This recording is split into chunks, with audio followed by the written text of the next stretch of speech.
So you flew all the way to Tunisia for one tournament, knowing that you only have one tournament. Yeah, because I had a wedding the following weekend. So I was like, so I'm in LA. I'm one of my best friend's weddings. So I was like, I can only go for I a hate week. travel. I hate travel. But from LA to Tunisia for So 1 week. I was just crazy talking, motivated, bro. you know?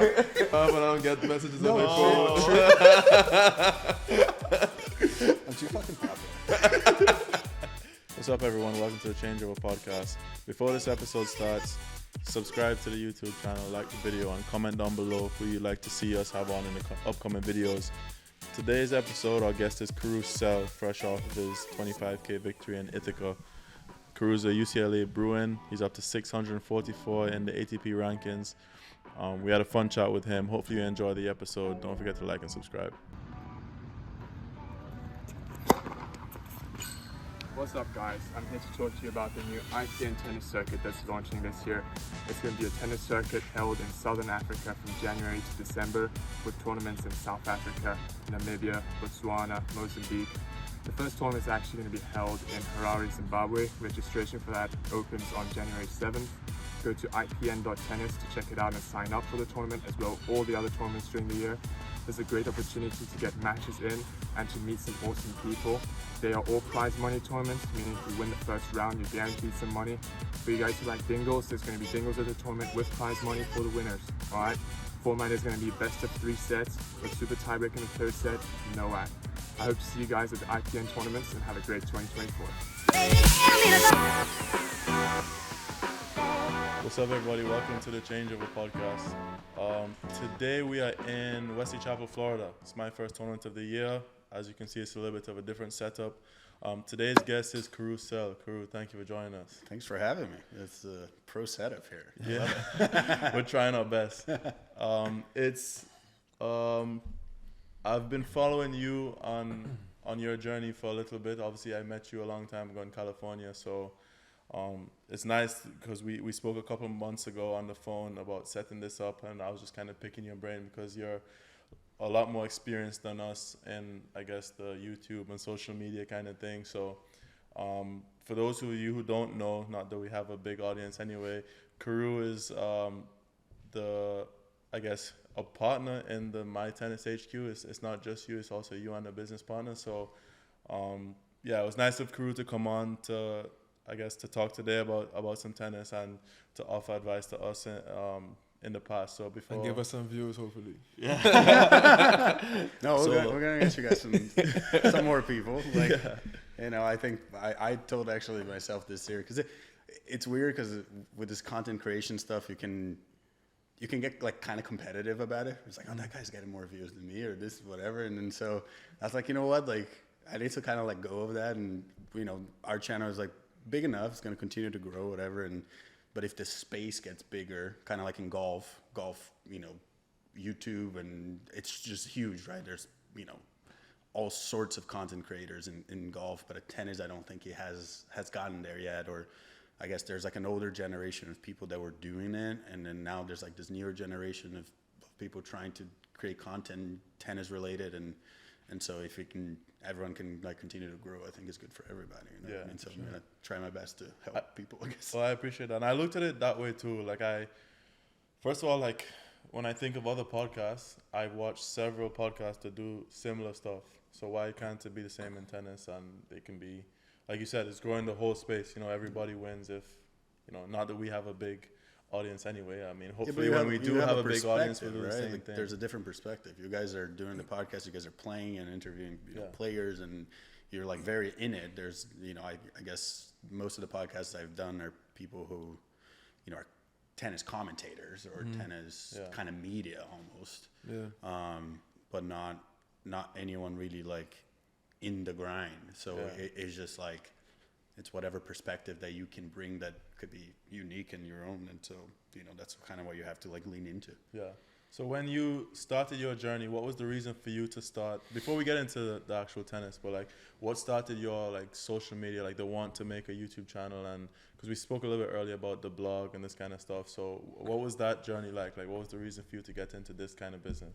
I think, you know, it started as a blog first, like I was explaining, MyTennisHQ.com. It was supposed to be kind of like a just a second stream of revenue that nowadays I feel like everyone is looking for, and as that was starting, I kind of at that point I wasn't really playing anymore. I think I was starting to work with Naomi. It was kind of like around the same time, and I think even my business partner was was like, maybe you should start like YouTube, because I always enjoyed doing video and photography. I was telling you earlier, like I kind of got into photography after school, or something that I just kind of enjoyed doing as a hobby. And tennis at the end of the day is a very like visual sport that way. So if we had the site, but we had something going on maybe on YouTube, on social media, maybe would help. At the time, we were thinking maybe it would help the site, but this at the same time it was like in my head I was like, I'm kind of have like a pretty unique perspective here, right? Like I'm traveling with Naomi and hitting with her, but also like playing and coaching a little bit, and kind of started. We were doing a lot of like racket reviews early, just to get people to find out who we are, because that's what they were looking for, right? Like, oh, like, and then all of a sudden they watch maybe me reviewing a racket, and they're like, oh, this guy actually can play, and maybe I brought us a level of like trust just through that, through being like a decent player. And slowly but surely you just kind of like grew, and I think now like kind of looking back, it's my motivation now is like, I don't want to have to work for anybody. Okay. I think that's something that in general, if I can own my own business, I don't mind grind, I don't mind working, but I'd rather not have to like work for someone, and have to figure the idea of having your own business and figure out how to make it work is kind of an exciting thing. So you just quickly kind of transitioned into that, I think, and now it's kind of my main goal. But it's changed a little bit now, because you also have other obligations as you get more growth on the channel. Then you have like sponsored videos and other commitments too, which is also like deadlines and that sort of stuff you were talking to. So is that overwhelming at all when you get to that level where you have to meet deadlines and make sure you get things out by a certain time? Yeah, for sure. Like I think it's been a bit of an adjustment. I think ever since kind of reaching the 100K number, I think the opportunities for 100,000. We gotta reach one first. 100,000. You guys are it took us forever to get that first like 1K. It was like one racket review really that like did it somehow. And the first 10K like takes forever, and then from that point on it just kind of keeps going. It fluctuates. It looks real at that point. When they go to the page and they see 10K, they say, "Oh, this looks like it's something real." They say a letter, not man. That first 10K, we were like, "Oh my God, we got there!" And it just kind of took forever, And at first, it's just weird. It just feels like you're talking to nobody. You're at the time the blog posts or the videos, you're just kind of like you're doing it for nobody. You don't know if it's gonna work out, but you just kind of keep chipping away. I think. Hey guys. Guys is 5 people. What's up, guys? You can call all 5 guys by name. Exactly. Oh, there's dudes for sure that I just know by YouTube handle because they've been around for so long, and you're just like, I know this dude. He was commentating on like our first videos like 4 years ago. I know some of these ones now too. So I guess we're talking to somebody. Like today, I was approached by someone who came to me, was like, "Hey, one of the podcasts." Yesterday the same, so I guess it's not nobody, but but it's definitely it's has not to as grow. many somebodies. But that's the thing. It starts that way, and then I think like consistency is key. Like consistency it's the main thing, I guess, in this business. A bit of a cliche, but like I could have been like, we're just kind of like not doing that great, and whatever, we'll do something else. But we just sort of kind of kept chipping away, and but yeah, like to answer your question, yes, now it's a bit more overwhelming sometimes, like having to meet some deadlines, and I'm pretty sure I have like to redo an ad that I just got a text, so I'm gonna have to like do an edit or something like that. So it becomes a bit more of a job in a way, but it's also a good problem to have. But up until that point, it's just a bit of a grind and chipping away at it, really. How hard is it for you to balance that with tennis? Because I guess at first when you started, tennis wasn't number one. But recently you started competing again. So has that changed, and is it hard to balance that with your professional aspirations now? Yeah, I rarely, like last week was the first time I filmed like matches in tournaments. Like I hadn't filmed a match in a tournament like ever, because one, it's like, you know how it is in tennis, right? Like you have all your routines, and you don't want to kind of mess with that. And if you end up losing, you're like, oh, maybe I shouldn't have put that camera up because I was thinking about that. And you know how it is. Tennis players, we're all a little bit crazy with that stuff. And two is just like, you know, part of it, you kind of have to be respectful of everyone else, and I don't want to be like just the dude with a camera and who's this guy who thinks he's so cool with his. It's a tricky thing to do. So like you go to I tell like usually the subscribers when I make a video, like I won a pro event last year and I didn't have any footage, but I told them, I was like I just couldn't. I was there by myself and I was trying to win the tournament. I was there as a player, not as a YouTuber. And that balance is very difficult. There's guys, you know, filming a lot more, and it seems like it's a stressful thing. And for me, I just pick my battles. Like if I'm there to like hopefully win a tournament, that's the goal. And if I feel like I can maybe put a camera up, I'll do it. But aside from that, it's like it's business first in a tournament. Are you at all self-conscious about having the camera out and like it's like, I don't know, when you use the vlog and being in public and like talking to yourself? 1,000%. Not a vlogger. I've done vlogs, and I'm not, you know, like people want to see a little bit like day in your life or like stuff like that, and I find that content so awkward, and you have to have like a pretty, it's difficult to be a vlogger. It's difficult to really get someone to like buy into your story that way. So I'm not good at that. I mean, the best is when you see them like do the vlog day in the life, and you see them waking up in the morning. Yeah. That's BS, because you have to set up the camera, get back in bed, and then yawn, and then get the camera again. Oh, dude, or someone like, for example, the shot, you know, a normal shot, right? It would be like you walking in your hotel room. Yeah. Right? But like you have to set the camera up. You have to walk in your room, then go set up the camera, go back check out the angle with your bags. Walk in like you're walking in for the first time, you know?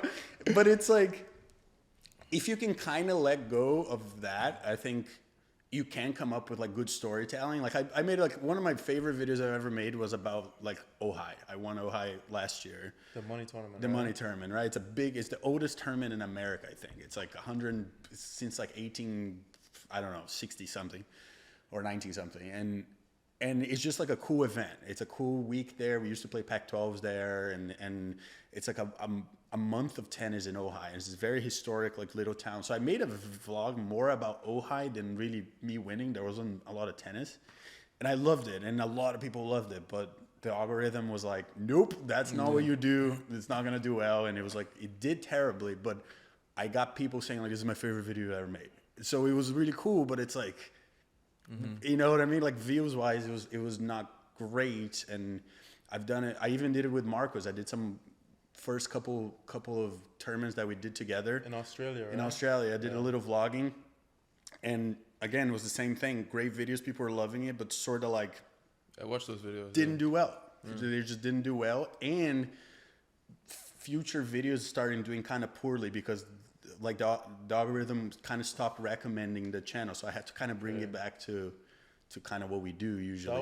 That was kind beginning of 23. Beginning of 23, yeah. Yeah, because we started discussing this business at the end of 22, beginning of 23, and we were trying to do as much research as possible. So we're looking at like as much tennis social media as we can. So we looked at your stuff, we looked at Simon's stuff, we looked at like different podcasts and stuff, and basically trying to find our identity, you know, because at first we didn't know it was a podcast that we wanted to do. We just kind of had an idea that there was something that we wanted to do, but I didn't feel like our personalities were good enough to be able to do any of the day in the life stuff. Like it takes a certain personality, like a strong personality, like don't care about how it looks from the outside. But it's also kind of like it's played out. I find it to be boring content. You know what I mean? Just like a day in the life. I don't care about what you were eating and stuff like that. A lot of times, like it's just not that enjoyable. Like, I don't know about you guys. I grew up with like a lot of YouTube. I watch a lot of like, you know, the Casey Neistats and like the kind of like go to like YouTube. I was watching a lot of that stuff. And they were so good at storytelling, right? A lot of people came in with like great storytelling, and that's a skill that is very difficult to have. You know what I mean? It's not a skill that I particularly have. I think mine is an instructional like kind of educational content. but it is a difficult thing. So it's just to almost, I find it like a bit almost presumptuous that to assume that like, look how the day in my life is super interesting. Like you guys play pro events, the day in the life is boring as hell. Yeah. We don't do anything. We sit around, like we're on our phones, we go eat, and we can play a little tennis, and it's just like try to conserve energy, and that's kind of it. And to make it a bigger deal than it is, I don't think is even like right, because that's not what we do.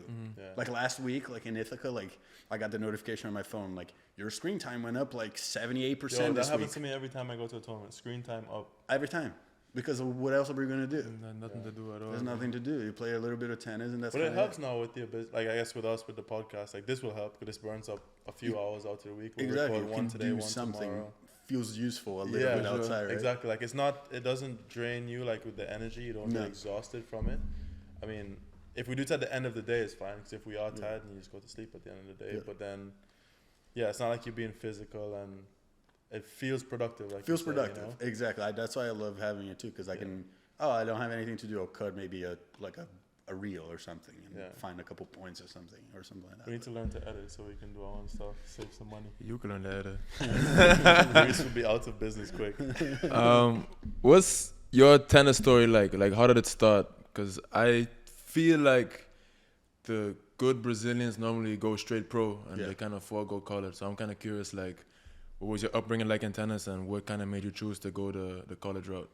Upbringing kind of like normal. You know, I'm from a small town in Brazil, and by 11 or so, there wasn't like many people to play with anymore in the town. So I started. Which town? Small town, Jaraguá do Sul, near Florianópolis. No clue. Repeat that. Jaraguá do Sul? Yeah, that was pretty good. Shut up. That was pretty good. That was really good. But it's like kind of near Florianópolis. So by 11, 12, I started just kind of going to. In Brazil, academies are not like academies like here. They're more just like tennis clubs that like kind of open up to players and coaches and becomes like it's a kind of a joint thing. It's not necessarily you just like live there and all that. You live nearby, but I started kind of training there and basically stayed. It was in Itajaí. It was called. A lot of the Brazilian guys train there now. There's still kind of a big thing. So I just kind of trained there from like 11 to 18, moved there to start training. It was an hour away from home, so I was doing like a commute twice a week, and then by like 14 I was like every day. And I just kind of did the whole like junior grind, 16 you start playing the ITFs, and at the time I got kind of lucky. Brazilian Federation had a good amount of money, so they were paying for some flights, so I could do the whole like ITF circuit.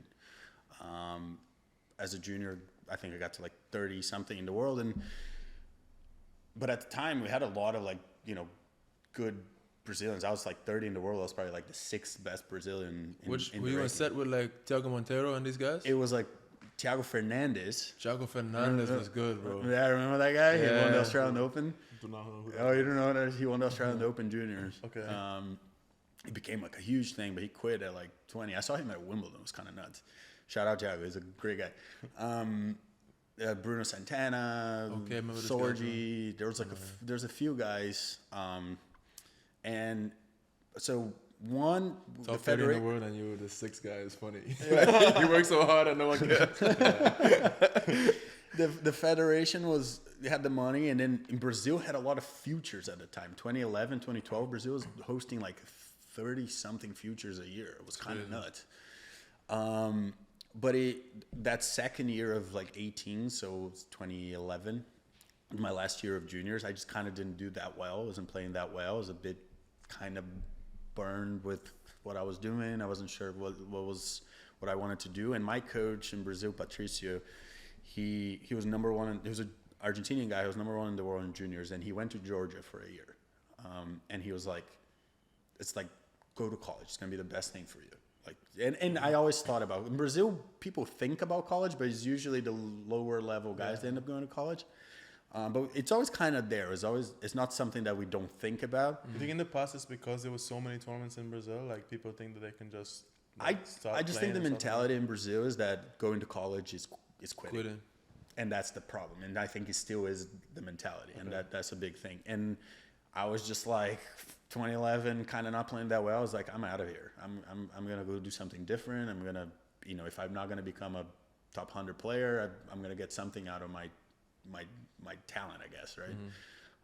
And my parents were supportive, and we just kind of sent. So for me, I thought it was the best decision I ever made. Like I wouldn't have changed for anything really. But in Brazil, weirdly, I don't think the mentality is still like, I think it's still, if you're going to college, you're giving up, and I think that's just so dumb. What number do you play your first year at UCLA? 6. 6. Yeah, I didn't play. So I got there like in March. UCLA is a quarter system. So I got there in March. Didn't play that year. It was like pretty stacked team. And then the following year was my first year. I played 6. I played 4, 5, 6 my entire career. What was the best team? Like, what was the lineup on the best year you had there? My freshman year was pretty stacked. It was Novikov is 1, Marcos 2, Puget, McCurch and Clay Thompson, and myself. And then my second year, Mackey came in. So it was Clay, Marcos, Mackey, Gage Breimer, Puget, and myself. So it was everyone basically got to You were like on the team with the national championship when Puget touched the net. Yeah, it was my doubles partner. Yeah, I brought it to 3-all. I was down.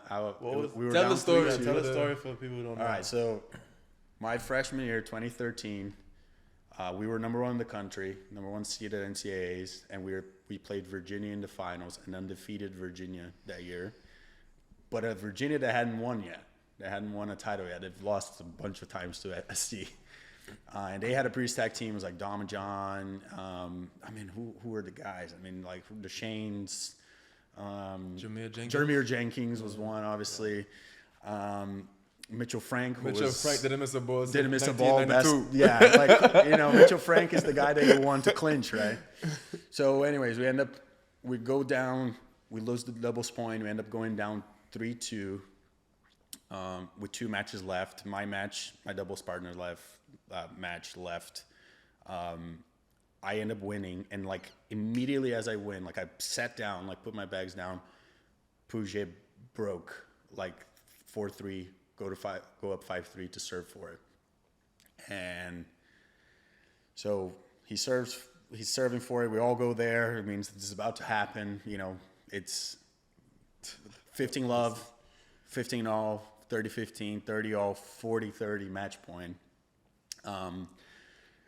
You can look at it. This is on YouTube. You can find the clip. Me too. He serves T.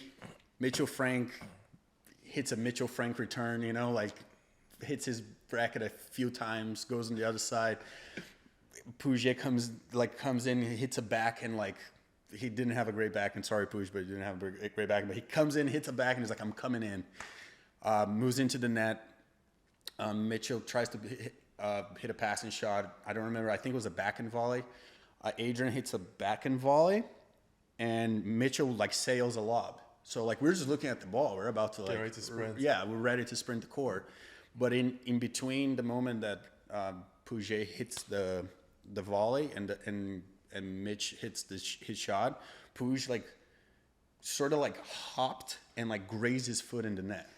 It was because he closed so hard. He went so hard to close because the approach wasn't good, but he was good at the net. It was the right play. But on championship point, he touched the net. So we're about to rush the net, and the ref is like, no. He touched the net. And we were like, did you guys see? What? No, we didn't see because we were just looking at the ball, right? We saw he was closer than that, but we didn't really see it. And we're just kind of losing our mind. We're confused. To be honest, I don't know what happened. From that point on, I know Puig loses, and I kind of blacked out. I kind of don't remember team meeting or anything. I just remember we lose, and then we were at the bar, and everything in between that, I don't know what happened. But I just know that we were just also in shock. It's still deuce. I don't really remember. Mitchell Frank made. We're playing in Virginia, Champaign. We're playing in Champaign. Crazy wind and just not pretty tennis. So great for Mitch. And we somehow lost that one, and it was just it was just a heartbreak. It's almost like an iconic story in a way. I've told the story so many times. Yeah. It's almost I don't know if it was better that to happen or to win the title because it was so iconic. But When was the last time you guys saw someone touch the net? In singles. In doubles, maybe, but in singles. Yeah, I don't know. Can't put a. You think the Right? referee just lets that go? Like, did Mr. Frank see? Probably not. Probably not. Just let it ride then. Probably not. But it was pretty obvious. Oh yeah. Like you watch it in the video, he kind of gave it a good kick. Okay, Yeah. okay. But I don't know how you do that. At I the just World don't. Cup or what? Yeah, I just don't know how you That do is that. so tough. And and then after that, I mean, it was one of those. I mean, you still a deuce, and I don't know really what happened, and How was things that just night out? fall apart. It was fun. I mean, Virginia was there too. There was one bar to go, and everyone was there. And I think we just kind of had a pretty good time, to be honest.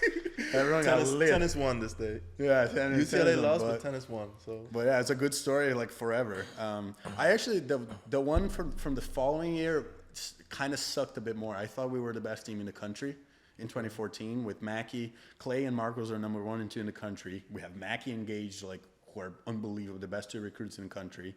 And then Puj and myself, we beat USC 3 times that year.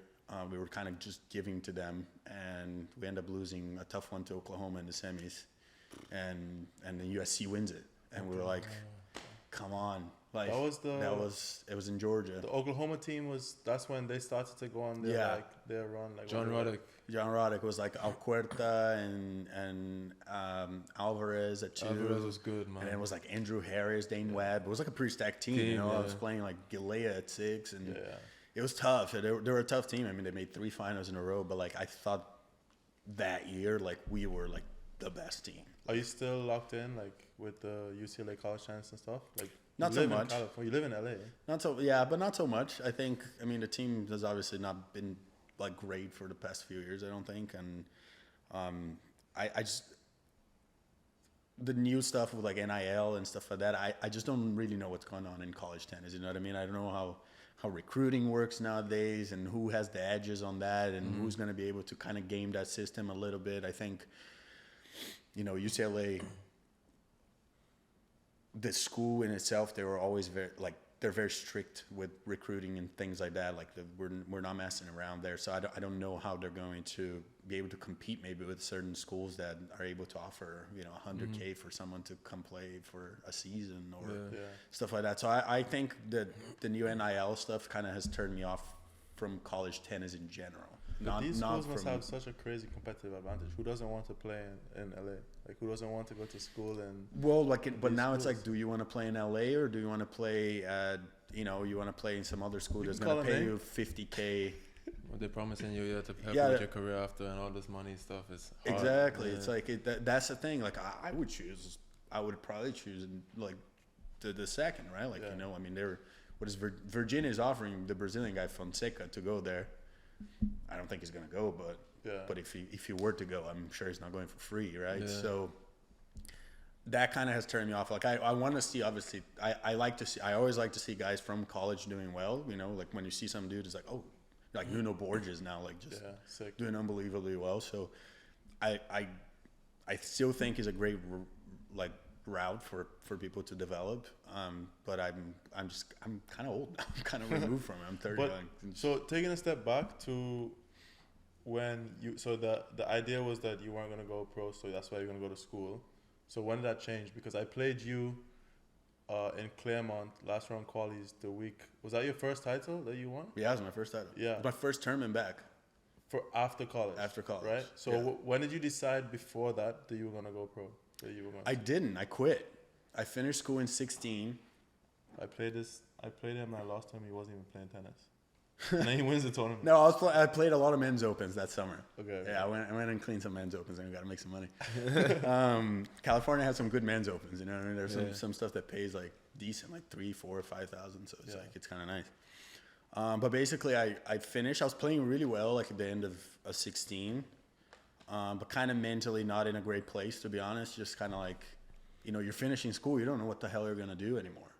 You know what I mean? It's like, am I going to, go play pros? I don't have the money to do that. It's like, like my parents can't really like afford that. It's like, it's an expensive game, you know what I mean? And I'm like, I'm not going to be able to get like any sponsors. You guys know the feeling of it, right? So I was just kind of like, maybe I'll go into college tennis coaching. I thought that would be a really cool career from, the experience that I had in college. So I went to Pepperdine and volunteered for a year. So I was there and I was just kind of playing with the guys and kind of maintaining my form. I played Calabasas, the 25K, because I lived in Calabasas and I just played it. And I think I got to the quarters there. And so I still had a couple points when we played. You lived in Calabasas? I lived in Calabasas for a little bit. You went to Calabasas? We don't have to say much about Calabasas. Why, you guys like Calabasas? No, love Calabasas. Calabasas is unbelievable. Yeah, well, I lived in a little apartment in Calabasas, now with the Kardashians.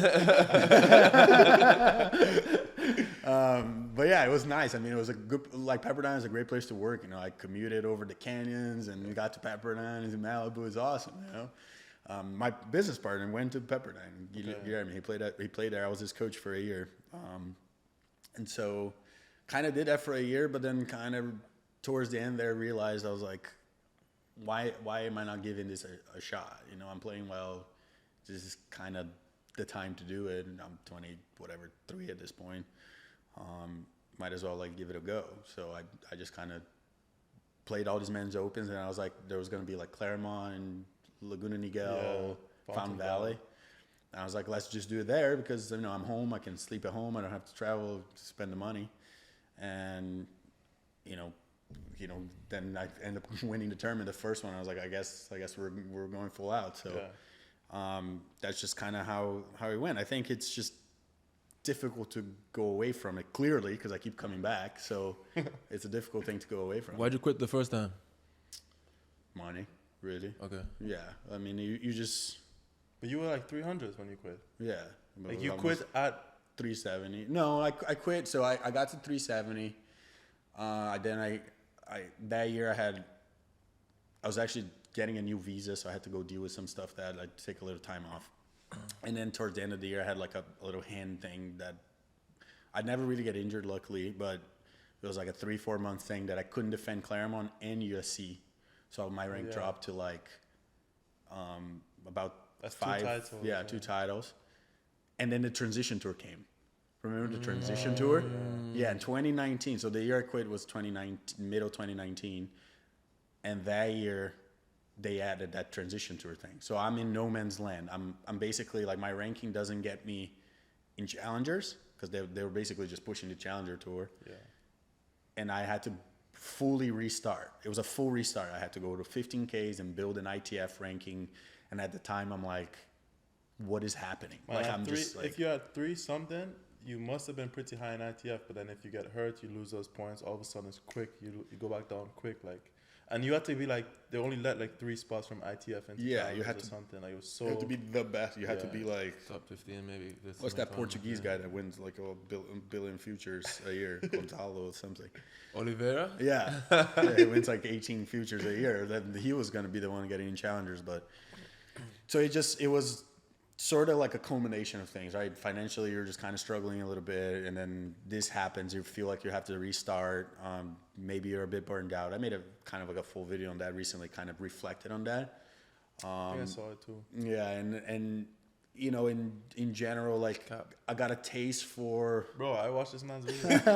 I've been watching since 2023 December. I'm subbed to the channel. I watched that. Yeah. Don't let him distract you, bro.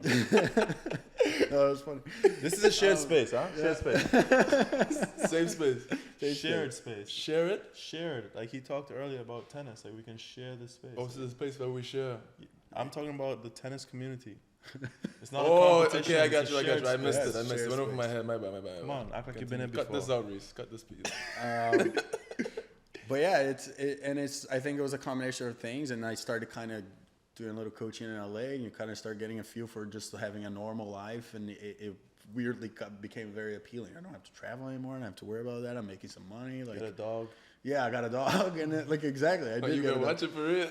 Yeah, and then you just kind of you realize that once you kind of have a job like that and you're making some money, most of it you're covered, right? You can kind of do whatever. You can go to dinners with your friends. You can do, I was so tired of oh man, I can't spend $30 on a dinner. That's crazy. You know what I mean? That has to go for my. And get a girlfriend, get expensive. Yeah, they're expensive. Man. Dating in LA is not cheap. You know what I mean? So it was just you're in your mid-20s and you're kind of you want something different, and that was kind of like how it happened. It came to me a little bit. I don't think it was just that the decision sort of happened naturally. I got lucky with certain clients that I had and that were really supportive, and obviously like we're playing a lot, and it just kind of snowballed the other way. And by the time I looked at it, I was like, I'm enjoying this, and it was it was one of those things. Again, you're young, and you start working a little bit, and within a few months, I was like, you know what, I can upgrade my car. Like, I got a new car. It wasn't anything crazy, but it was like, it was a nice feeling, you know what I mean? And so I just kind of went that way, and I don't really regret it. It was kind of cool. Hey guys, quick break. Justin here from the Changeover. Gonna talk about Pro Stringer. It's a great machine that I use, Jody uses, and a lot of other pros use as well. You can use it at home, on the road, really anywhere there's a tabletop surface. It takes me about 25-30 minutes to string a racket on this machine. It is easy to travel with, fits in carry-on, suitcase, tennis bag, no issues at TSA. It's a big money saver, and you can save even more when you use our code Changeover to get $100 off the machine. Back to the episode. How did the Naomi Osaka opportunity arise? And like, was it like you ended up traveling with her to tournaments to be a hitting partner and stuff? Was that the arrangement at the very beginning, or is it a relationship that built over time? It was. So I had done a few like hitting partner gigs before, like with USTA, with certain WTA players, and honestly, it just happened in a way that like it was random. She moved to LA, and they were looking for someone in LA, and my name I think popped up like from their research, from her agent, and eventually they called me. I was like, hey, like, would you like to just try out? Like, we're gonna train at UCLA for a couple of weeks, and then we're gonna go to Australia, but like we need to just do a tryout. And then after a few days of hitting, they were like, so you're good to go to Australia? I was like, sure.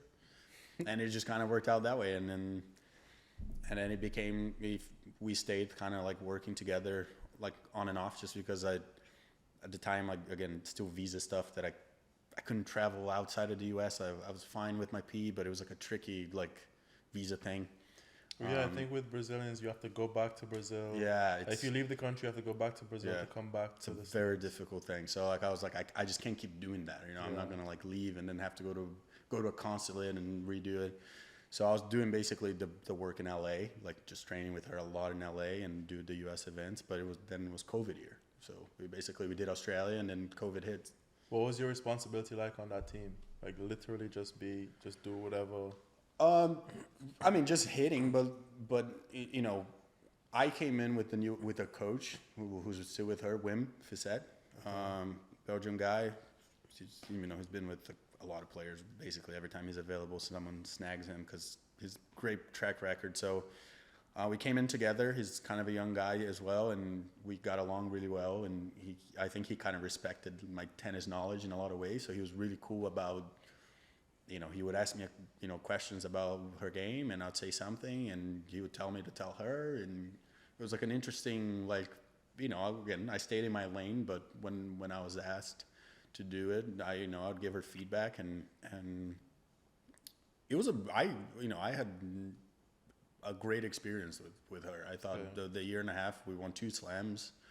We won that, like, I was there when that COVID US Open that she won, like we were there just like stuck in a house. That's when she was wearing like the masks and stuff, like there was like messages on the mask, I think, right? Yeah, like for every, police brutality, like victim and stuff like that. So it was a really interesting like month because we played Cincinnati and US Open in New York.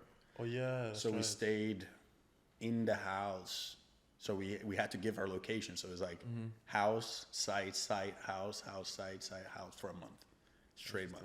And you're playing the US Open in the beginning, there's players. There was not anybody there, but there's players.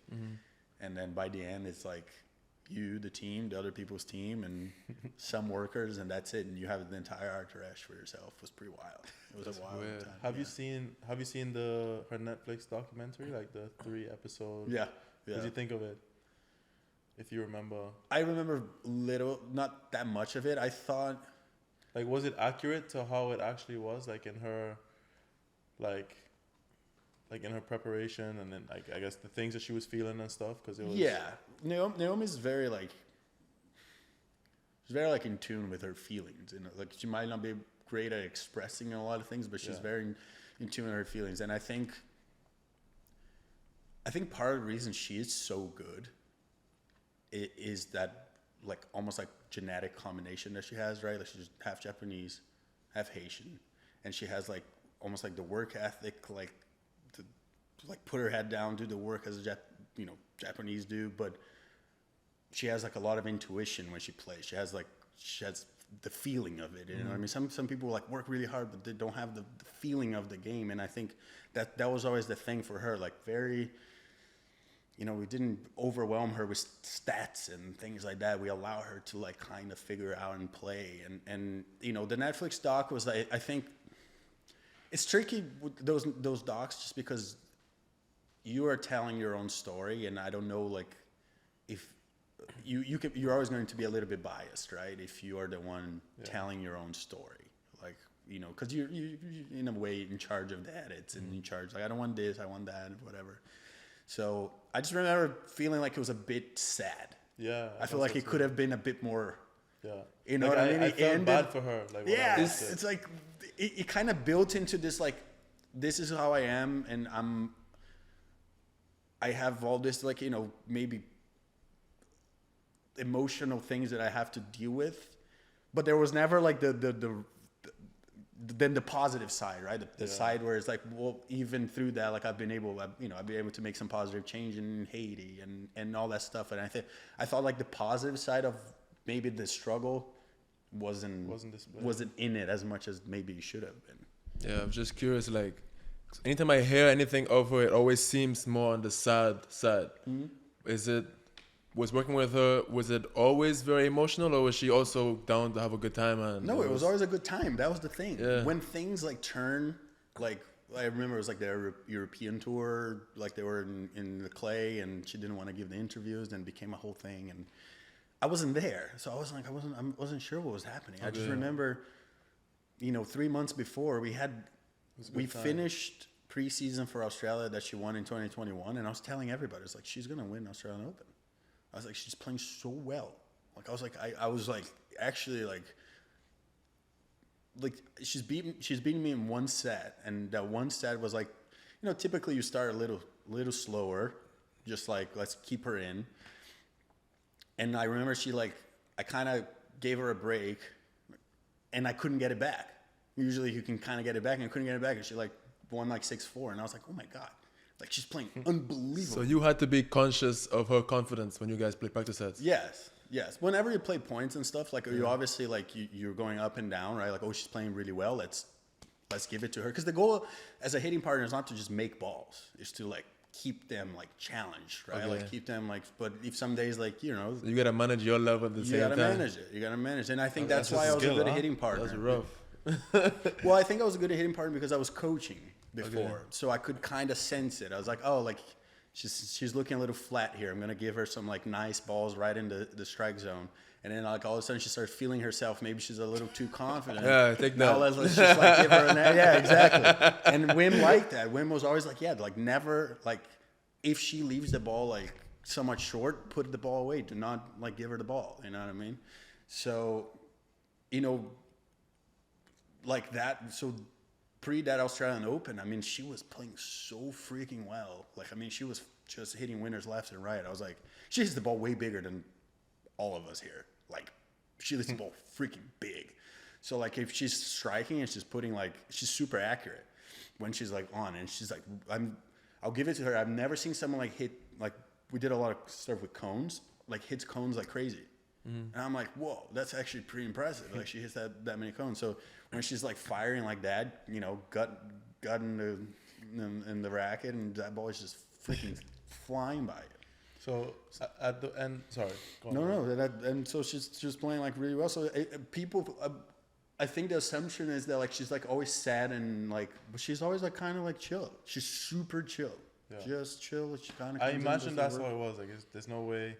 Not there's no way, but like I felt bad when she was very successful and stuff. Like the image that they painted of her was that she was not doing well all of the time. Yeah, it was super wrong. I was like, that's just kind of a weird thing. I kind of had to distance myself a little bit just because I was, I needed work, you know, she stopped playing. Yeah. So like, but aside from that, like we, you know, had a really good time for you know, the times that I worked with her. And then that led into your next, I guess, stage was with Marcos, or not really?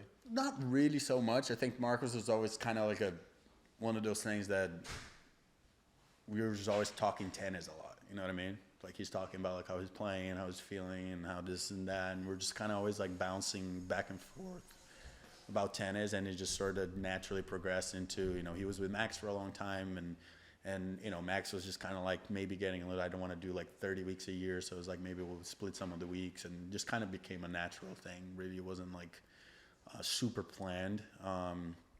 And you know, again, just kind of maybe sometimes having a guy that can hit with you instead of him having to hit with someone else, just to be able to work on his own stuff. And so it just kind of worked out that way. Mostly, it wasn't super like, you know, I wasn't like really seeking like an ATP coach job. I was just more like, it was Marcos. We're good friends. We live 5 minutes from each other, and it just worked out, you know.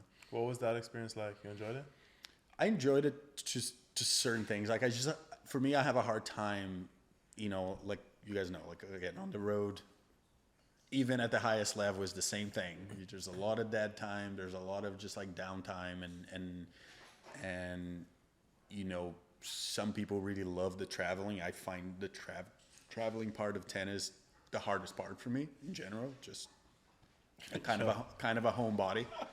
Why don't you tell? Sorry, this is in between the story. Why don't you tell people listening how you got here from, or how your last 2 days have been, I guess, from Ithaca, winning Ithaca, to being now in Wesley Chapel. Exactly. So like the traveling part is tough. That's what breaks you down. I won Ithaca last week.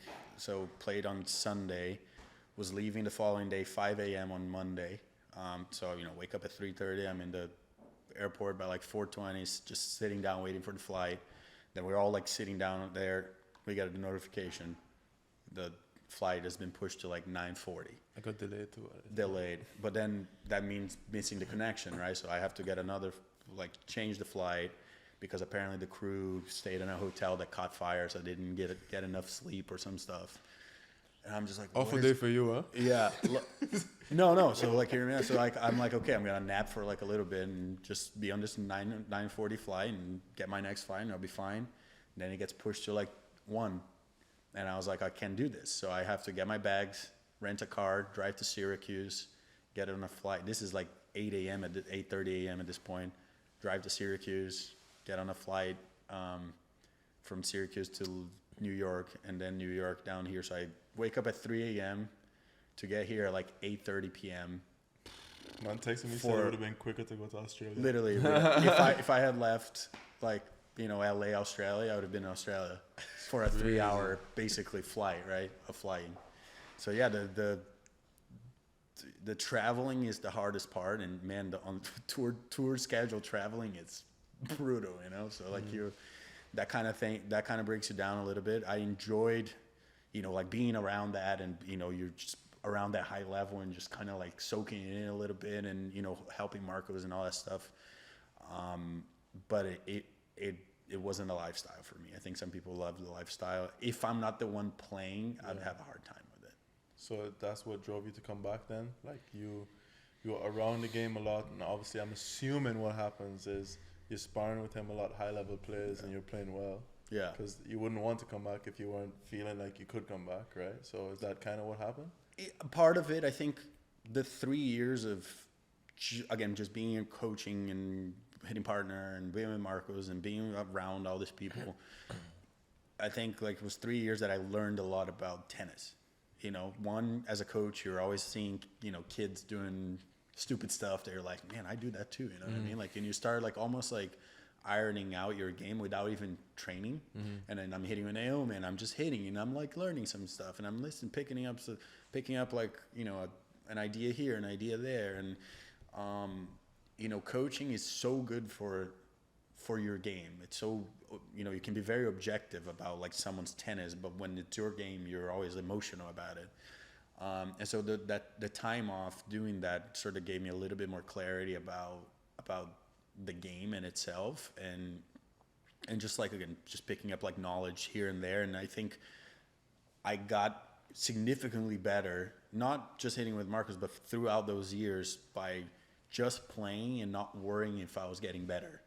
Does that make sense? It's just kind of playing. Like my serve got better. When I was playing before, my serve wasn't that great, and I think nowadays I can rely on my serve very, very well, and just style of playing and all that stuff. So I with all that time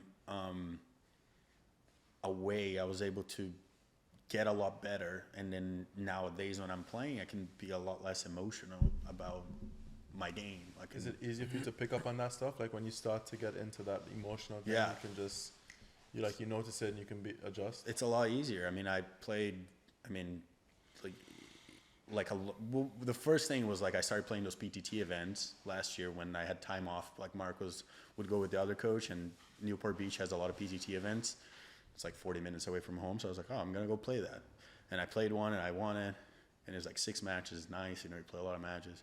And then there was like a time off there. And then I was back in town. There was going to be one. I played another one and I won it. And again, it's like the level. It's like 12 and a half, 13 and a half UTRs kind of in that level. And so, it gets you going. It gets you motivated, and you're playing and you're competing, and, you're playing with some juniors or kids that are about to go to college and they're like trying to take it to you, and you're kind of feeling that again, and you kind of miss almost like the psychological warfare of playing. And that's something that often, like when we're very in it, week in, week out, we hate the psychological warfare, but when you're a bit removed from it, you start kind of enjoying it. So I was like, I'm kind of playing well. I wanted to see if I could get a point again, and I couldn't get a point anywhere because I couldn't get in anything. And so I got a wild card in Tunisia, and I was like, let's go out there for like a week. I literally could only go for a week.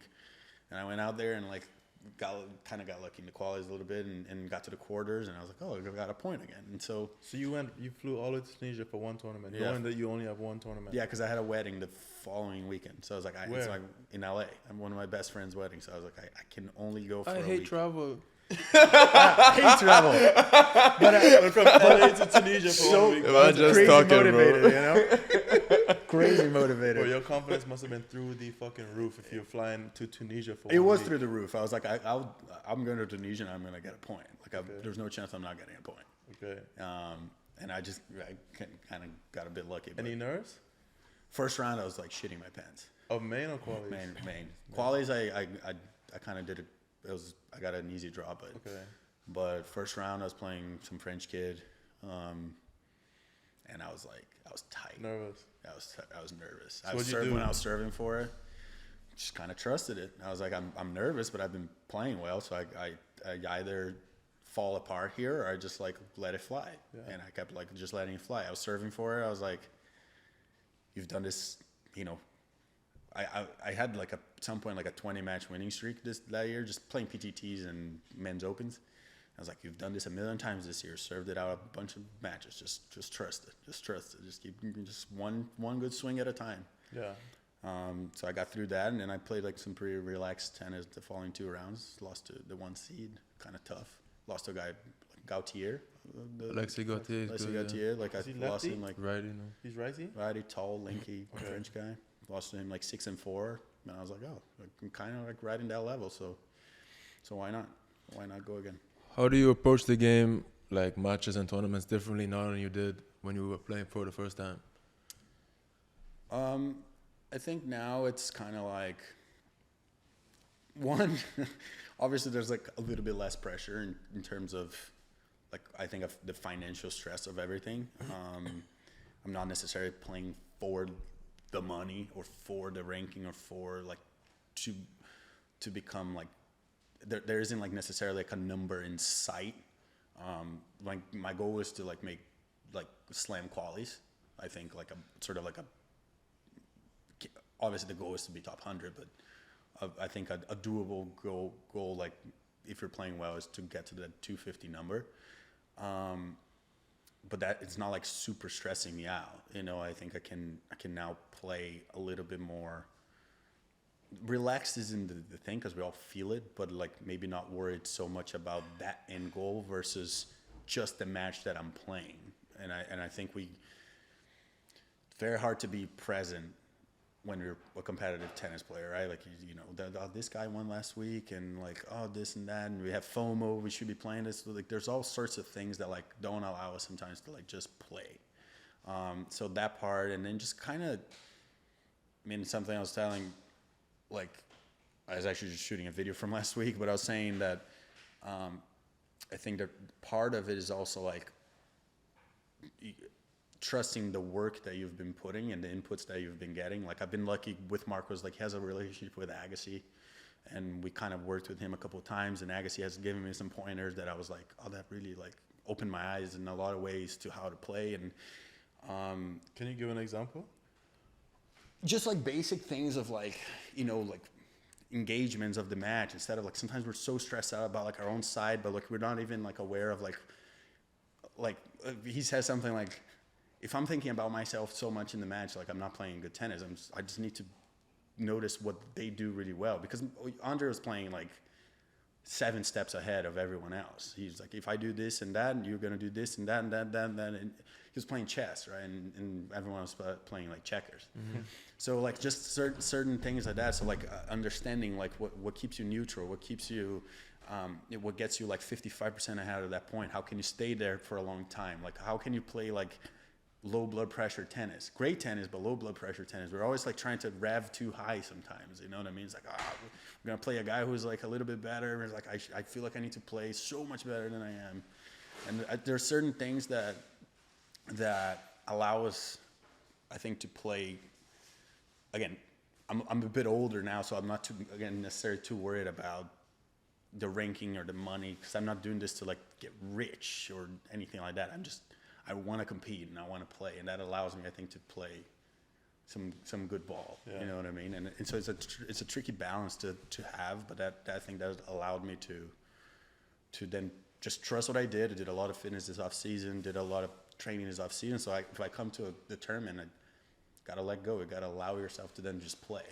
You know, I saw this girl one time, a golfer, and she was like, the toughest part about golf is that I have to care so much about golf to come back every day and train, but on Thursday on the first tee I have to like not give a fuck anymore. Mm.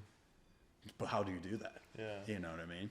And tennis is very similar, right? You have to every day like go do the work, but how then you play free and free in a, you know, not just slappy way, right? But free in a, you know, point by point, just kind of like in that point and not like 2 points behind or 5 points ahead. Yeah, you know, that's true. It's fucking tough. Yeah, it is tough.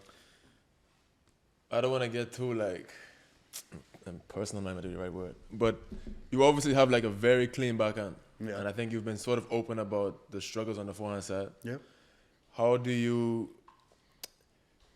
go about, let's say, playing free when, I don't know where you are now today with that, because obviously you're playing well, you won 25K last week, but how, when you've had tough times with the forehand, have you been able to, I guess, in practice, focus on improving it, and then go into matches and just kind of play without, I guess, being too conscious-minded of what you're trying to do?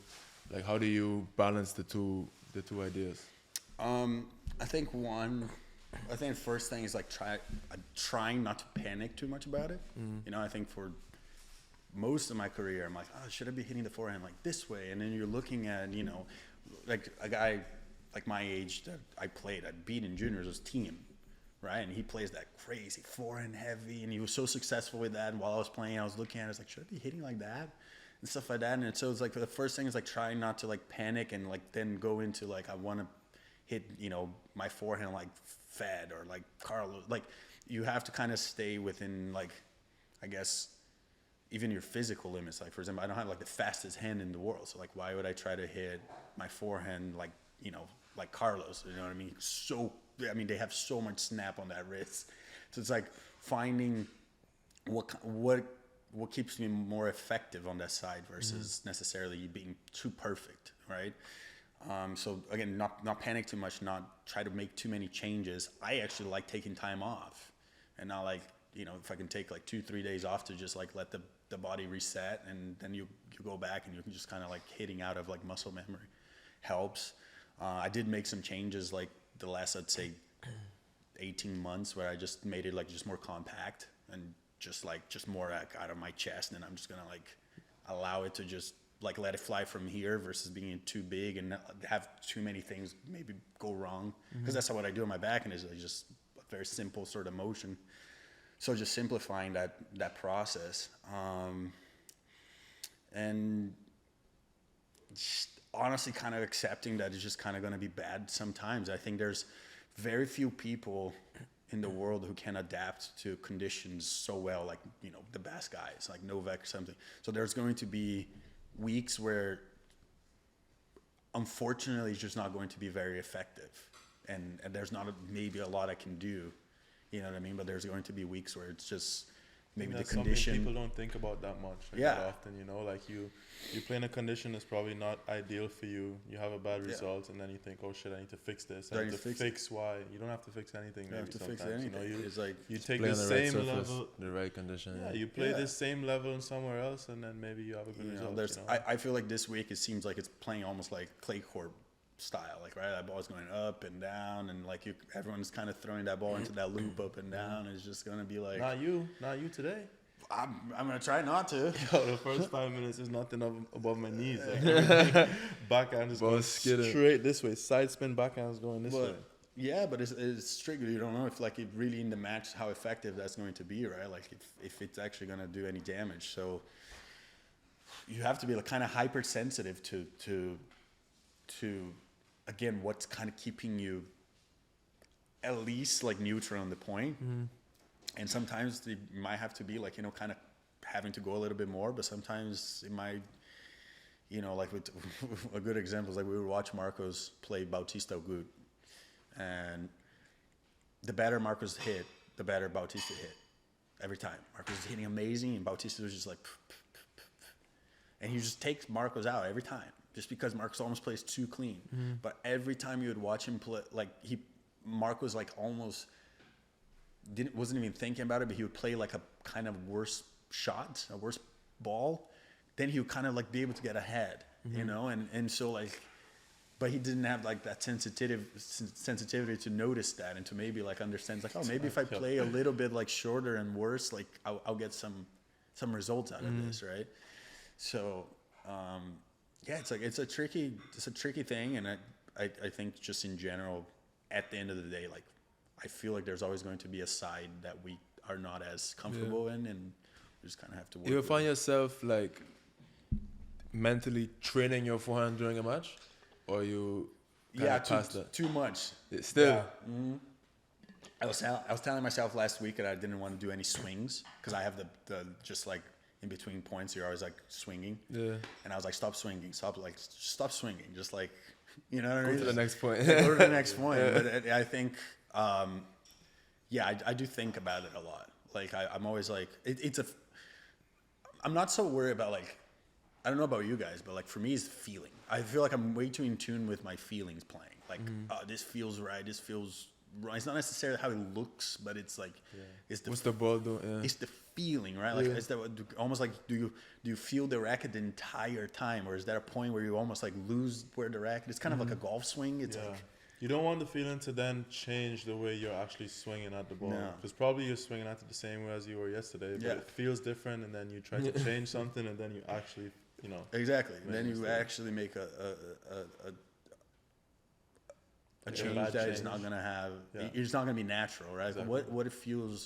What feels natural, what feels like easy, what you know, what targets feel easy, what shots feel easy, and then again, that still allow you to you know, get ahead in the point. I mean, you watch, you know, again, from the experience, I mean, I had the great experience of coaching Marcos against Medvedev on Rod Laver Arena, and it took him a while to get a game, you know, and it was kind of like, the Djokovic Manarino. Yeah, and it was just kind of like, man, like, you're always like, you think you're in the point, but he's just doing exactly what he wants you to do the entire time.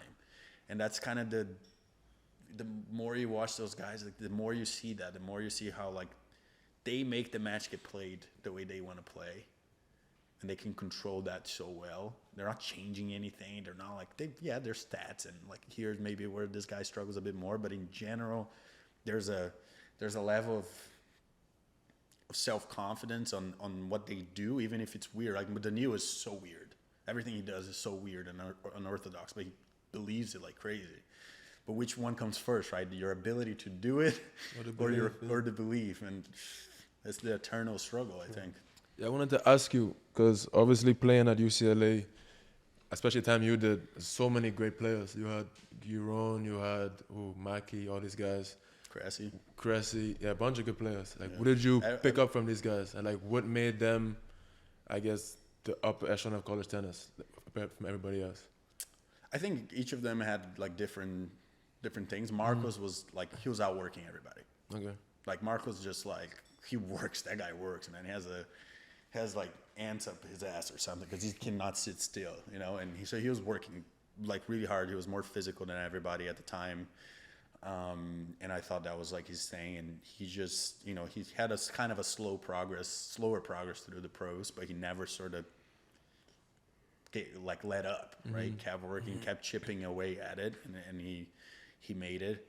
I think Mackey is an interesting one because Mackey was just freaking good, you know? Like, he came in, he was very good, and he kind of got better, and Mackey, when he's kind of like loose and free and in a good place. I think college really helped him with that. He had his buddies and was able to kind of, he was a bit younger than me, so he had his own crew there, and he was just like freaking good, you know, like he was cleanest ball striker ever, and we kind of never like doubted that he was going to make it, you know what I mean? He just kind of had it. Just good, yeah. Yeah, he was just like good.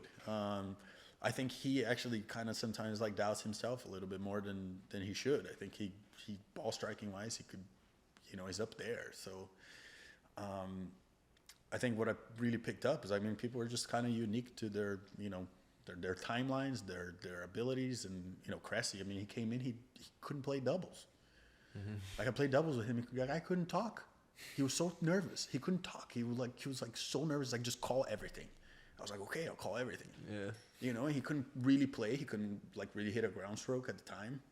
And he came in just kind of like, I was like, who is this guy? Like, why did we get him? Yeah. You know, and it was my last year. I'm trying to win a title. And it's like, why did we get this guy? He can't play. And then, like, 2 years in, like, he sort of changed, and he did the serve and volley thing and started coming in a lot. And he's crazy athletic. I mean, his athleticism is off the charts. So I think that's something I've been thinking about a lot. It's like, what do we even have free will on how we play, or is it like determined by like our physical genetic like abilities, right? Yeah. Like, you know, a really tall guy who's like, everyone's kind of like tall and skinny nowadays, right? Like on the top 10, tall, skinny guys, really fast, loose hands. But that's a lot of it is like their genetic predisposition. Like, Marcus is built completely different than that. Marcus is built like, you know, from like the core, the butt, and that's kind of where he's like, he's always had like huge legs, and he's always been like super, obviously he's worked for it, but he just kind of like always had that also like genetic ability. Like, for me, it's like, people are like, oh, you play so smooth, but I'm like, it's out of necessity. It's not out of me trying to be cool. It's like legit, like, I don't really have the fastest hands. Strengths. Playing to what you can do. But my strengths are, you know, good ball striking, can take the ball early, you know, and timing, I'm pretty good with that. I understand that, but I understand those things, and that's why I got to play. If someone's like, if I get a coach and he's like, hey, you got to start, you know, backing up and hit heavy, I'd be like, what are you talking about? That's crazy. I would never be able to play like that. If you try to conform to like the ideal men tennis player, like exactly. bomb serves. Manarino is a great example of that, right? Like, I think Manarino is playing such awkward, kind of crazy tennis that people haven't seen in quite some time. Top 30 now? Top having the best, like, I think top 20. Yeah. Having the best, like, you know, stretch of his career, but like really just trusting his little like thing. Nudging the ball around. Nudging the ball around, keeping the ball low, and just like, he's really good at that. There's going to be matchups that people just take it to him. Nothing he can do. There's going to be conditions that does not work for him, but it's a consistency game, right? Yeah. So for a few weeks you can do really well. So tell me about the backhand now, because I saw you had a video on I don't even remember if it's YouTube, Instagram, whatever, but you're getting torched with the backhand. Oh yeah, because I said it was more right side. Yeah. So so why don't you let I guess the audience know like your thoughts on the backhand, why you believe that it's like what you believe, I guess. Well, it's backhand. I was first always of all, his backhand is unbelievable. Your backhand is your strength, right? I was always a left hand guy. It's like more left hand, right? Like if you're teaching little kids, you make them hit with like, the left hand and whatnot. I mean, everyone's done that. You have a one hander, right? Yeah. But like, this combo's not for you. No, I'm gonna shut up. No. I'm gonna shut up too because it ain't my strength. I slice. I have a one hander too, like this. Always thought that, and because I feel this side more than like this side, right? So, but then we're like with Andre, and he's saying like this is what controls the ball a little bit more. The right side. I was saying right hand in the video, but it's like kind of like your right side because we're righty. Like the strength is coming from here, and for like the first day, I was like, is this guy on like drugs? I don't like. What is he talking about?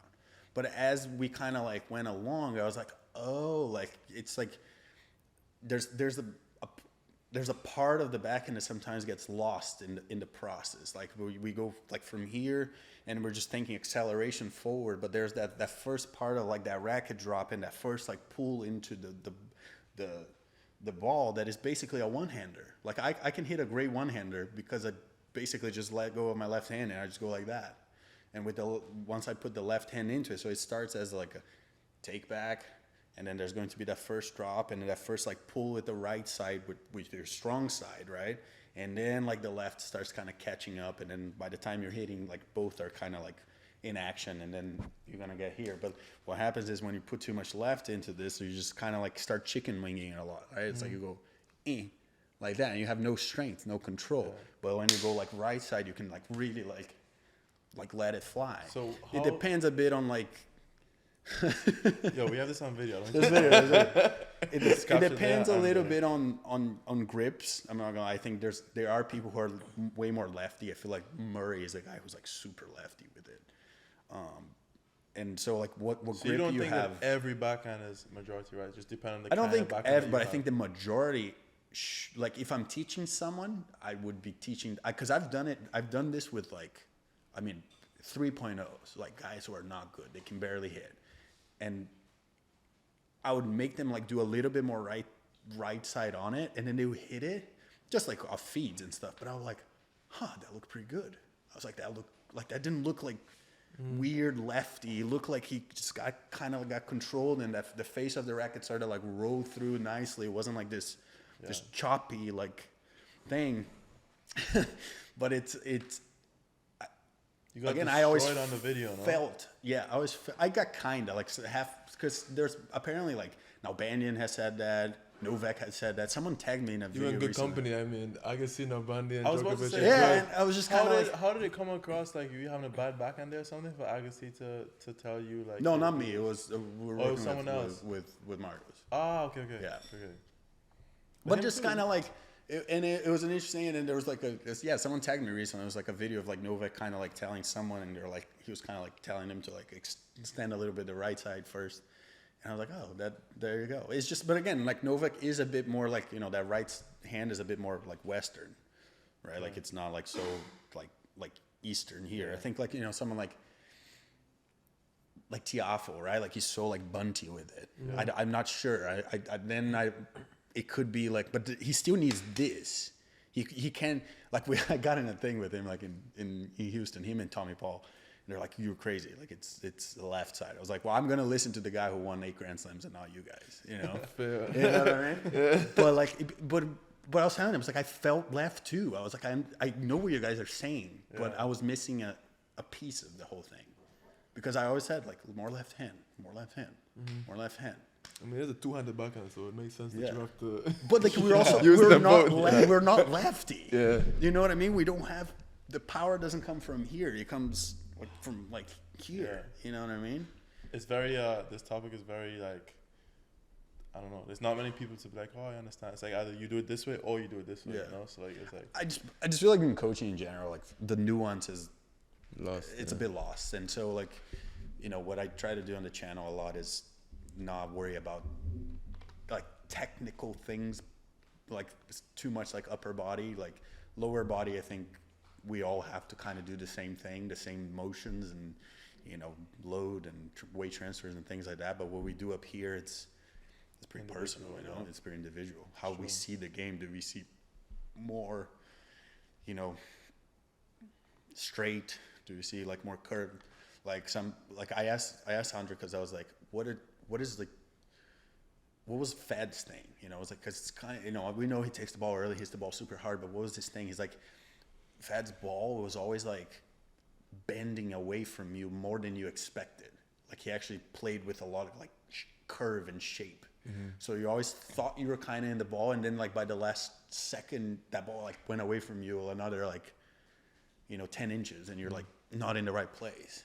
I was like, oh, you know, like there's like those like little nuances. And, you know, Rafa does that so well too, right? He's always kind of bending the ball, but then, you know, Del Potro like just plays dead straight. So some people, it's how we see the game in a lot of ways that way.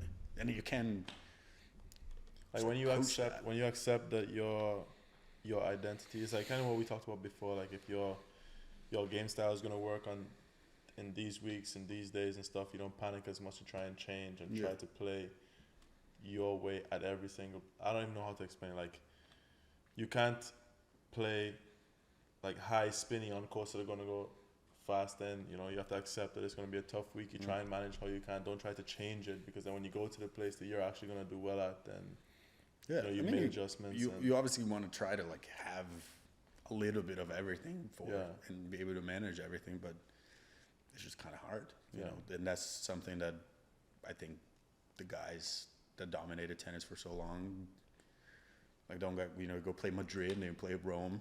It's completely different things, and to win them like back to back like that, it's like crazy. It's crazy. So, you know, it's a.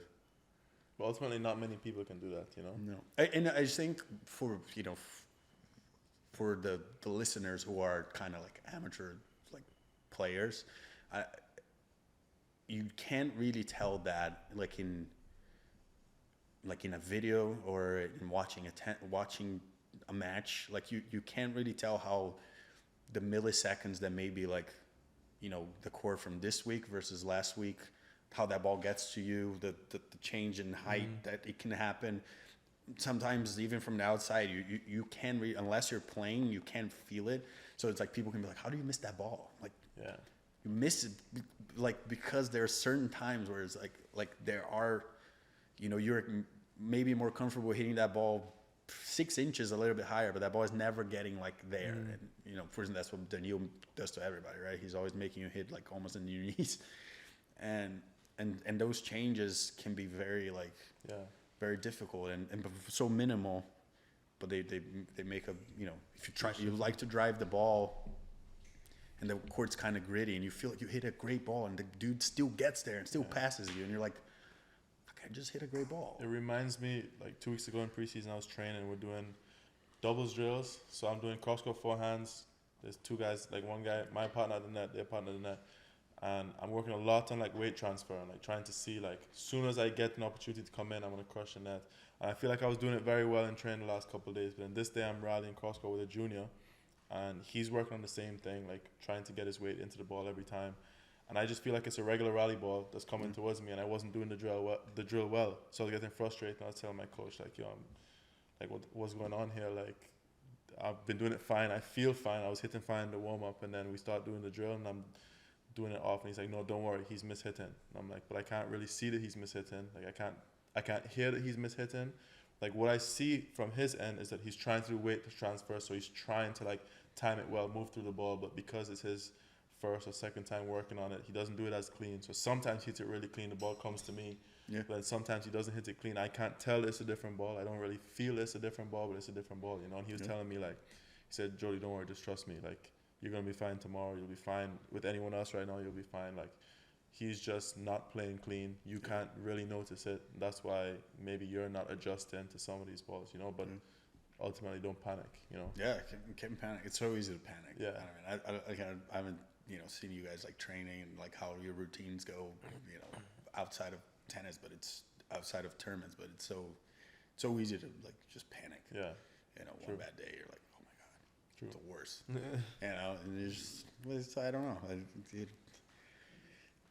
But again, mentally, it's like we're all so different too. Like how we take that in, and you know how we process those things. And I guess for me, that has been getting older and hopefully somewhat wiser and being able to process certain things better than I did like before. Yeah. You know, and a little bit less comparison, a little bit less of all that stuff, and just, you know, shot by shot, what can you do with the shot?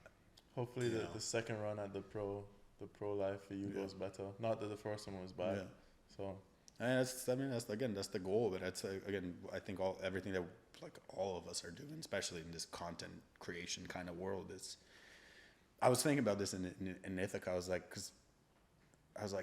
you know how you kind of sometimes complain of futures or this and that, like whatever. And sometimes the conditions aren't great, whatever it is. But there is something to be said about, you know, futures, even challengers being almost like the purest like form of like competitive tennis, right? Because when you get to the ATP level, it becomes a bit of a circus. You know, there's a lot of media, a lot of like stuff, and there's obviously the people who are the favorites in the tournaments. There's a lot of like storylines. Yeah, there's a lot of storylines. There's a lot of stuff, and which again, fine. It's a sport and it needs that. But at this level, is fucking survival. Yeah. You know what I mean? And it's like you put two guys on a court and it's like just battle. Yeah. And there's a purity to it that is interesting. Aside from all this stuff that like we struggle with, you know, everyone struggles here with the money and all that stuff. There's a purity to these matches that you really won't find, I don't think, anywhere else. You know what I mean? I think college tennis is a completely different vibe. It's great. You guys know it. I loved it, but it's different. And here, it's just two guys just battling for it. Because the money like doesn't matter. You know, no one's here for the prize money aside from like maybe winning the tournament. Like, you know, it doesn't really truly matter anything. Yeah. So it's a fun thing. Yeah, that reminds me quickly before we get into the fan questions. This video is sponsored by IPN Tennis Tour. So IPN Tennis Tour they're implementing this circuit in Africa. This is the first year. I think it's about 14 tournaments. You can go to the website and look it up. And basically, it's prize money events, similar structure to futures in the sense that it's, I believe, 32 draw knockout. They don't have doubles; they have dingles. And they offer prize money from the second round on. Yeah, dingles. That's cool. Yeah, it's different. Yeah, it's different, and it's I guess it's just an opportunity for. They're trying to build the game of tennis in Africa, so it's an opportunity for African players or players, international players. If you're in the area, you should check it out. Go online, search, and they're just trying to build a sport in Africa. So I feel like, hopefully it's a success for the IPN Tennis Tour. Hopefully they get going and they're able to build the product of tennis there in Africa. Because I feel like that's something that when I read a little bit about it, did a little bit of research, it reminded me of like what we need in the Caribbean. We had the junior circuits like in the Caribbean in the summer where you would play like, you know, 5 to 10 tournaments in the summer, and then for the rest of the year I don't play any tournaments, you know. So that's crazy. Yeah, like I did not play ITFs during the year. I just played ITFs like handful of tournaments in the summer. That's where I met Justin actually, like in one of these tournaments when we were like 11. So that's crazy to not have that many. Yeah, to have like 2 months of tournaments. Yeah, yeah, but yeah. So if you're interested, check out IPN Tennis Tour. They have a website. We'll have the website in the link down below. Yeah. So should we get into the only fan question I have is from Zachary. The only fans question? Yeah, that was a crazy question. The way you phrased it. Yeah, sorry. The only I was like, oh, only one. No, I don't know if we have. No, it's because somebody didn't share the story to their account. But anyway, we digress. We go from shared space. Yeah, shared space. Why you didn't share our Instagram, bro? What? We're probably in the request. Deep in the request too. Request. This is what happens when you have a big Instagram I don't page. get stuff. Like someone texted, like, no, I swear to God, Tristan. I don't like to travel, I don't get messages on my phone. I'm too fucking popular. No, you have enough questions. No one needs to ask us about you. You have your own profile. They ask questions to you. But this from Zachary. If you can describe like what one of your tennis sessions look like, any specific drills that you enjoy doing. Like, what are your favorite drills? That's a good question. I like to do a lot of like direction change, not like me moving, but like a lot of stationary like direction change. So, you know, if we're hitting cross, I don't like staying just hitting cross for a long time. I like if we're gonna go 2-3 times, change down the line and just feed another ball. Like I almost do that every time. Like a couple hit 2 cross, gotta go line, stuff like that. Or, you know, if I'm hitting just like 1-on-1, put a guy on the only on the forehand corner, and I only hit to the forehand corner from any part on the court. I just in general like ball movement. You know, like I'm working on ball movement. Not necessarily, it doesn't have to be very specific, but just being able to maneuver the ball around from anywhere on the court and try to put it anywhere on the court. So I do a lot of that, but nothing crazy.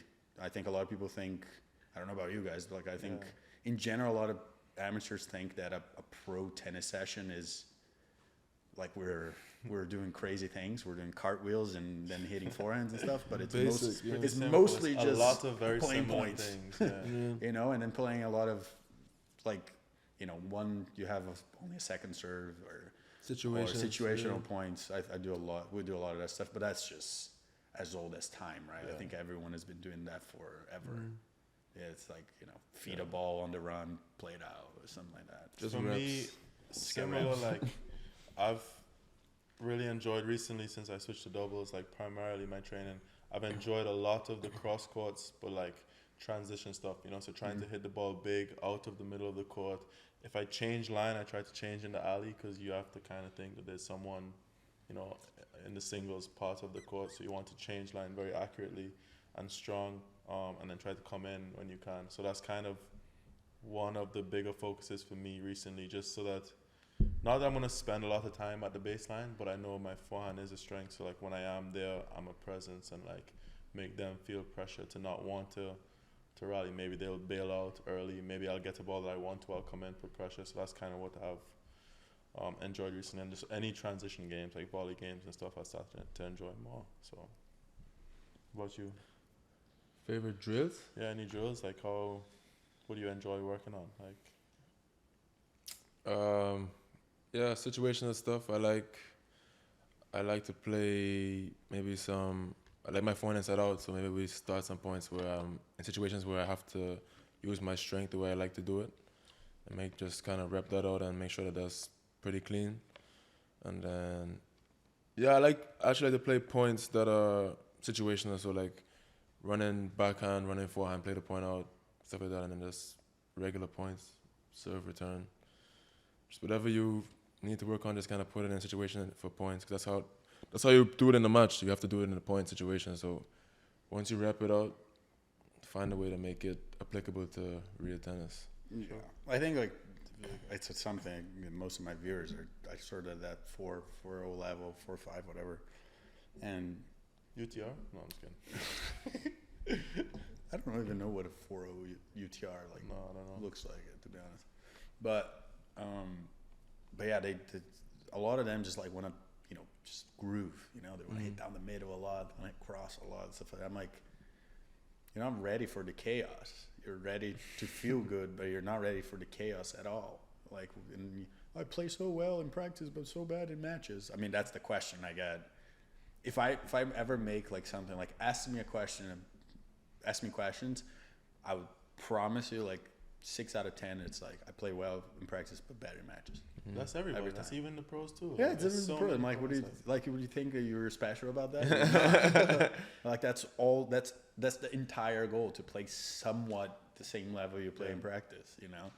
But they panic. But for a lot of them, it's like, well, what do you do? Well, we go for an hour, hit rally down the middle. I'm like, what do you think? It's not really tennis. It's not really tennis. Like, or you go to a practice session with a coach and the coach is just like, you know, making you feel great. Oh, I was feeling so great in practice today, right? Because either I was hitting the ball perfectly to you, or it's just hand feeding it to you, and you're hitting it clean, and then all of a sudden, that's the illusion. It's an illusion. It's an illusion. You have to be ready for the chaos. Yeah, chaos. I hit one ball deep, one ball short, one ball fast, and it's spinny, and if you're not ready for the chaos, you can't play. So. Are you gonna bring some chaos tomorrow?